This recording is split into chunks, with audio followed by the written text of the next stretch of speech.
vidéo pour vous présenter les changements dans mon sac qui va me servir pendant 9 mois. J'apporte des changements et je vous ferai une autre vidéo où j'aurai vraiment chargé mon sac avec ce que je vais réellement emporter, en espérant que les changements que j'apporte puissent rentrer dans le sac et soient d'un poids raisonnable. Voilà, allez on y va. Pour mes changements sur le chemin et surtout être à l'aise pour prendre mes affaires, pour les porter, pour ne pas m'embêter dans tout ce qui est serré, coincé au milieu du sac. J'avais ce sac-là, pendant 3 ans, j'ai fait avec ce sac. J'en suis très contente.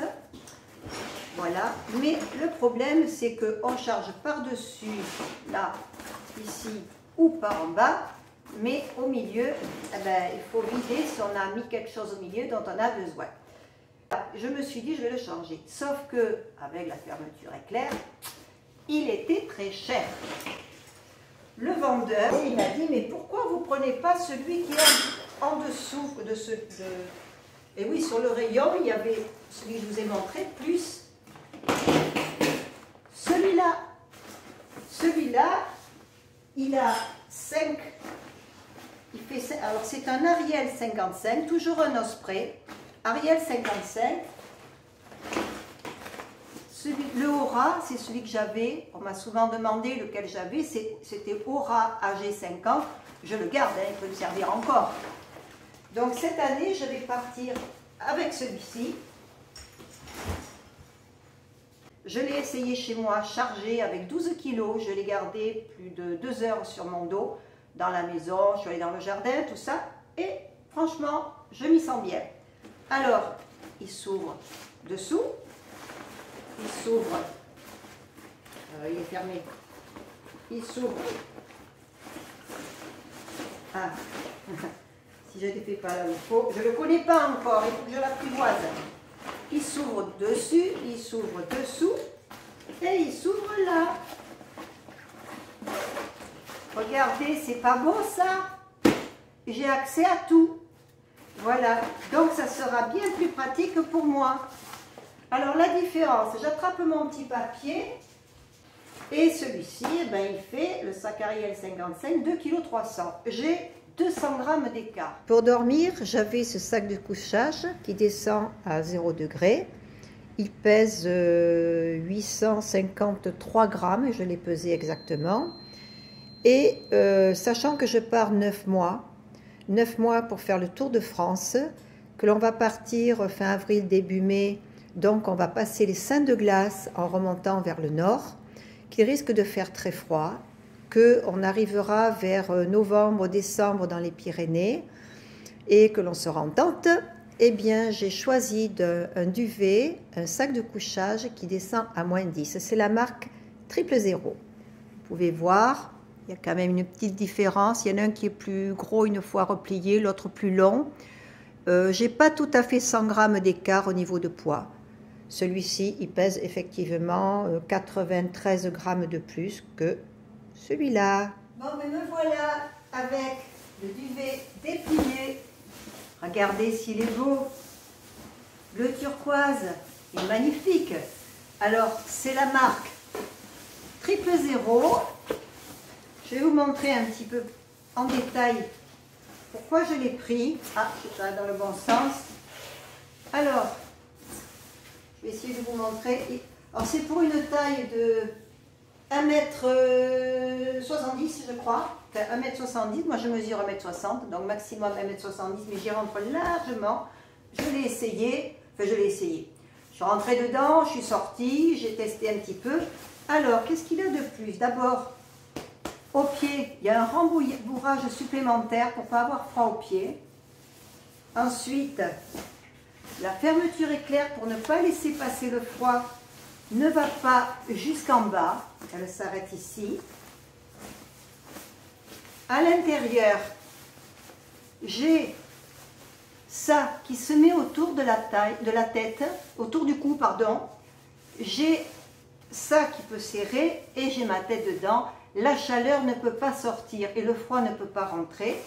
Pour la tête, pareil. Je ferme ça. Bon, bien sûr, je peux le bloquer, hein. Il y a des petits le petit truc là, je ne le fais pas. Ce qui fait que la tête, je peux bien fermer. Alors je rouvre tout ça. Et à l'intérieur, donc la fermeture éclair qui s'ouvre avec un petit crash en haut qui tient. Là aussi, voilà, ce qui est autour du cou, s'il fait vraiment froid, je peux le refermer avec un petit scratch, ce qui fait que ça renforce la fermeture éclair. Et regardez à l'intérieur, pour que le téléphone garde sa batterie chargée, j'ai une petite poche à l'intérieur pour mettre le téléphone ou la batterie externe. Comme ça reste au chaud avec moi. Alors je vous rappelle que je risque peut-être d'avoir beaucoup de froid, peut-être de la neige. Souvenez-vous que sur mes derniers chemins, au mois de juin, j'ai eu de la neige en Espagne. Pas beaucoup, mais bon, des températures négatives. Que quand j'ai passé l'Aubrac, c'est pareil, j'étais avec la neige. J'avais campé sous la pluie, mais quand j'ai eu la neige, le froid, j'ai été obligée d'aller en gîte. Donc là, comme je vais faire les premiers 15 jours de mai, en remontant le long de la vallée du Rhône, eh ben, comme je vous dis, ça risque de cailler. Et pareil pour le mois d'octobre, où je vais longer les Pyrénées avec Francis. Donc, on a préféré prévoir.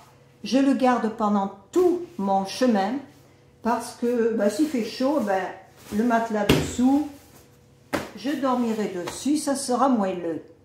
Si c'est trop chaud, je ne le mettrai pas. Je dormirai directement sur le matelas avec le drap de soie.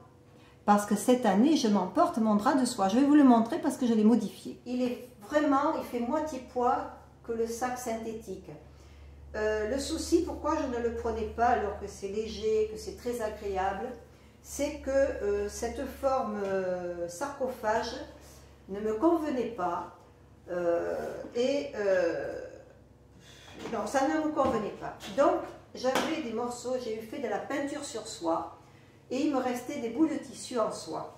Qu'est-ce que j'ai fait? Eh bien, je l'ai ouvert.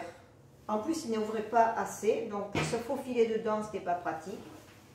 Je l'ai ouvert. J'ai fait un rajout. Alors bon, c'est pas très... Attendez, il faut que je m'y retrouve. Voilà. Et j'ai fait un rajout au pied. Alors, il me manquait un petit morceau, c'est pas grave. Ça ne me gêne pas.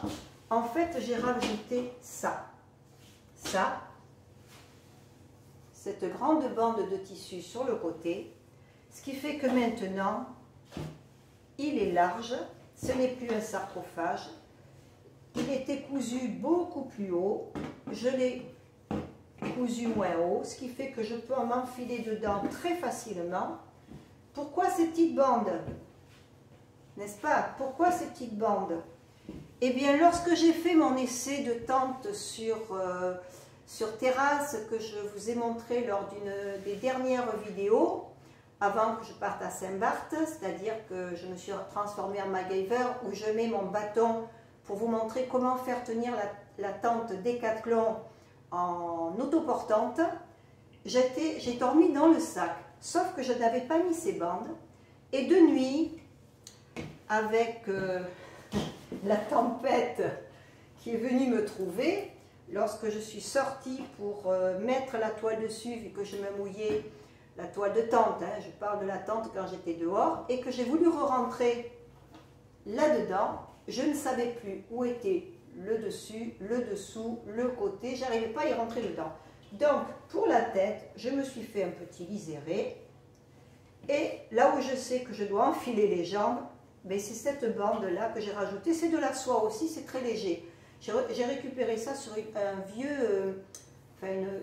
vieille petite chemise, je vais dire. Enfin, c'est un petit haut en soie. Le bas ne me plaisait pas, je l'avais enlevé.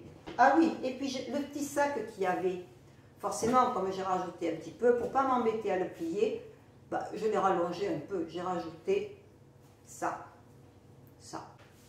J'ai perdu le petit, voilà, j'ai perdu ça. Ça, vous savez, pour vous couper la vidéo. Bon, je fais appel à vos souvenirs pour ceux qui me suivent. Souvenez-vous, j'avais le réchaud à alcool, avec de l'alcool. J'avais des bouteilles pour mettre l'alcool. Ça, c'est de l'alcool qui reste. J'avais le petit paravent. J'avais une popote en alu, un petit peu plus grande. Je l'ai passée à Francis parce que c'est Wilson qui va la porter et qui pèse un petit peu plus lourd que ce que je me suis procuré. Ce que je me suis procuré, c'est ça, que beaucoup de pèlerins et youtubeurs connaissent, avec le réchaud BSR à gaz. J'ai la popote là, le trépied pour caler la bouteille de gaz, le réchaud dessus, le briquet. Alors tout compris, ça comparé à ça, tout compris, quand je dis tout compris, c'est avec couteau, fourchette, une boîte pour mettre un reste de la salade comme ça, le bol, voilà.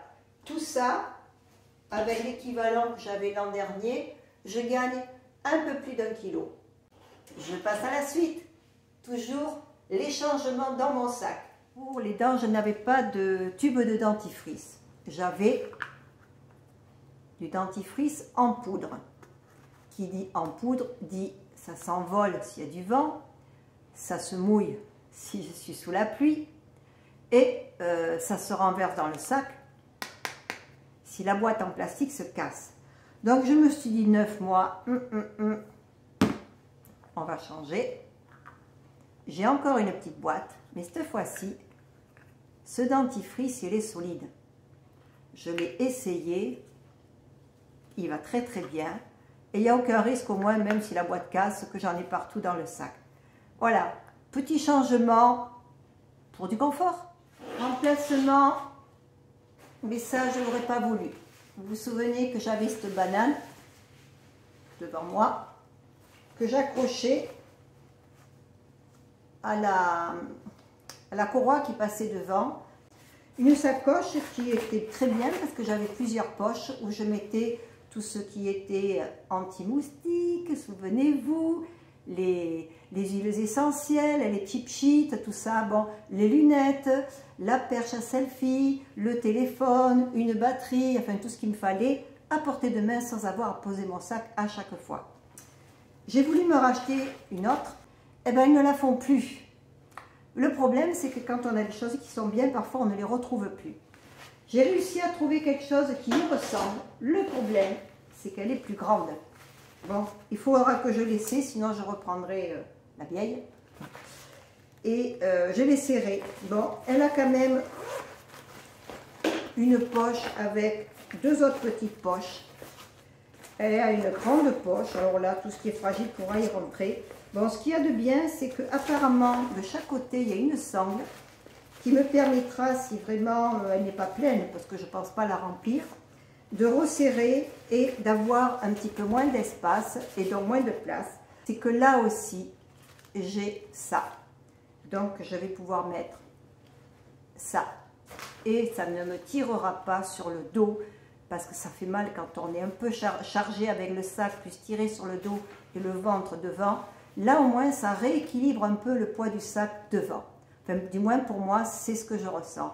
Un rééquilibrage et un soulagement par rapport au sac. Alors le reste, c'est ce que je rajoute. Aïe, aïe, aïe, les minimalistes, ils vont hurler. J'ai remplacé aussi mon petit sac pour faire mes courses le soir avant d'aller bivouaquer. Un petit sac que j'avais récupéré en Espagne lorsque j'avais fait le Camino Frances. Et je l'ai remplacé par un petit sac à dos, très léger. Alors là, celui-là, il est léger aussi. Hein. C'est un petit sac à dos, donc je pense qu'il sera très très pratique lorsque j'irai faire mes petites courses ou lorsque je serai de temps en temps en gîte, comme avec Francis, qu'on sera en gîte et qu'on voudra aller se balader un petit peu, avoir un sac pratique, mettre sur le dos pour mettre quelques affaires. Faire plaisir à toutes les personnes qui m'ont donné des conseils l'été dernier sur le chemin, où j'étais vraiment très embêtée par les moustiques et les moucherons. On m'avait parlé des huiles essentielles. J'en ai acheté, je les emporterai aussi. Mais vraiment, pour les moucherons, rien n'y faisait. Je me suis enfin trouvé ma moustiquaire qui ira sur ma casquette, que je pourrai resserrer sur la casquette, qui sera assez longue, qui couvre jusqu'au-dessous des épaules. J'ai trouvé ça chez Decathlon au rayon chasse ou pêche, je ne sais plus, pour 4 €. Je ne me suis pas embêtée à la faire, ça ne prend pas de place. Et au moins là, je suis parée contre les moucherons. J'ai bien dit les moucherons. Ensuite, un pare-soleil de voiture, très très souple, très très léger. Pourquoi ça? Tout simplement pour pouvoir isoler mon matelas, qui est un matelas pas isolé pour camper. Donc j'ai vu sur plusieurs vidéos de youtubeurs qu'ils utilisaient ça. D'ailleurs, il y a Loïc Brichot qui a une chaîne YouTube aussi, qui je crois en parlait. Il nous a donné pas mal de conseils par rapport au froid et ce qu'il utilisait. J'ai regardé ses vidéos, c'est pas mal ce qu'il fait. Loïc Brichot, je vais vous mettre le nom de sa chaîne. Je pourrais le mettre par terre, m'asseoir en grand pour me protéger des tiques, parce que moi j'attrape les tiques. Pour faire une sieste, pourquoi pas, si je suis trop fatiguée. Ensuite, ça c'est un cadeau d'Anne-Marie, une personne qui m'a reçu chez elle à Marseille. J'ai fait une vidéo. C'est alors c'est très léger, on dirait de la soie, mais bon, c'est aussi léger, aussi souple que la soie. C'est un coupe-vent. Voilà, et je l'emporte, parce que franchement, il est très léger. Je suis sûre que quand il fera... j'aurais besoin de couper le vent, juste ou comme ça. Je l'ai utilisé d'ailleurs quand j'étais chez elle, quand on a été randonnée dans les Calanques. J'ai trouvé ça très très bien, et en plus ça me fait plaisir, c'est un cadeau. Les cadeaux, on aime bien les emporter, on emporte le cœur des personnes avec soi. Ensuite, c'est quoi ça? Je suis abonnée à la pluie, même à Saint-Marc j'ai de la pluie.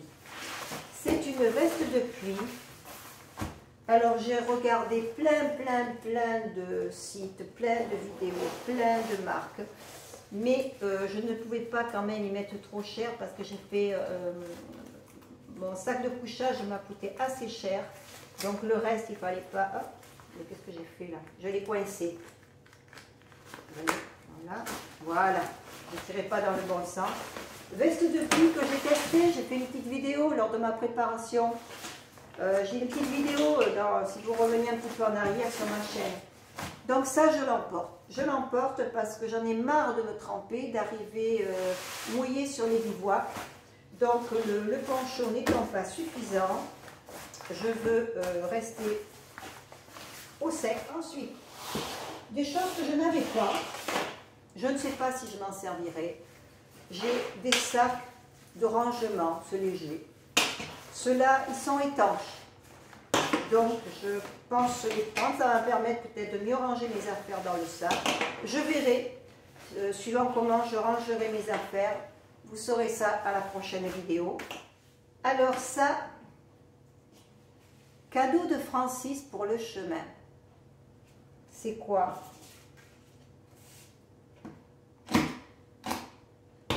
C'est un tampon. Le dessin, c'est moi qui l'ai fait. Et Francis, avec ce dessin-là, m'a fait faire un tampon. Lui, il a le sien, avec son dessin à lui. Ça sera pour lorsqu'on n'aura pas d'endroit où faire tamponner notre crédential. On fera notre propre tampon avec l'endroit où on sera et la date. Et pour ceux qui nous accompagneront, vous pourrez en bénéficier. Ceux qui marcheront avec nous, on fera un petit tampon à l'étape. Voilà. Toujours dans les choses rajoutées que je n'avais pas jusqu'à présent. On les a faites ensemble, et c'est lui qui les a payées, qui nous les a offertes aussi. On en a autant l'un que l'autre, que l'on distribue. Alors je ne sais pas si ça va se voir, mais je vais vous faire une photo que je vais rajouter sur la vidéo.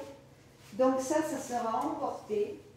Ça ne sera pas dans ce carton, je vais le mettre dans quelque chose de plus léger. Patricia, pareil, une personne qui me suit depuis longtemps, je lui dis mais tu es mon ange gardien parce que dès qu'elle voit quelque chose qui pourrait m'être utile, elle m'en parle. Elle m'a parlé de ça, elle m'a parlé de chaussettes avec des doigts de pied parce qu'elle pensait que ça pouvait m'être utile pour les corps. Elle m'a fait des cadeaux, elle m'a fait ça. Je pourrais mettre ça sur le sac, accroché au sac, à la place du t-shirt que j'accrochais qui pendouillait dans tous les sens. Merci, merci Patricia.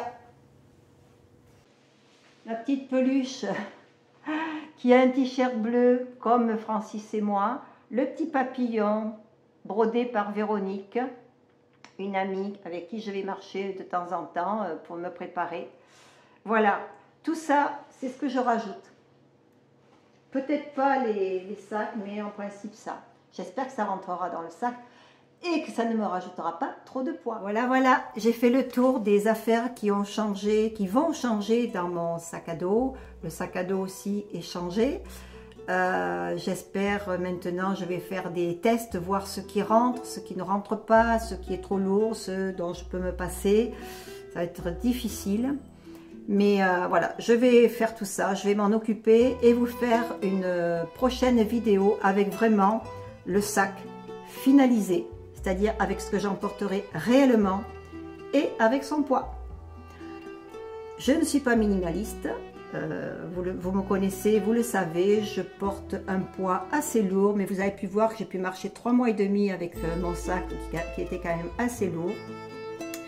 Ce qui m'a le plus fatigué, c'était effectivement la chaleur et marcher sur la route en plein Cagnat, puisque les bois étaient interdits à cause, quand j'ai traversé la Gironde et les Landes, et interdits à cause des incendies. Voilà, je vais vous quitter, je vais vous faire des gros bisous. Ah non, vous préférez bisous bisous. À bientôt.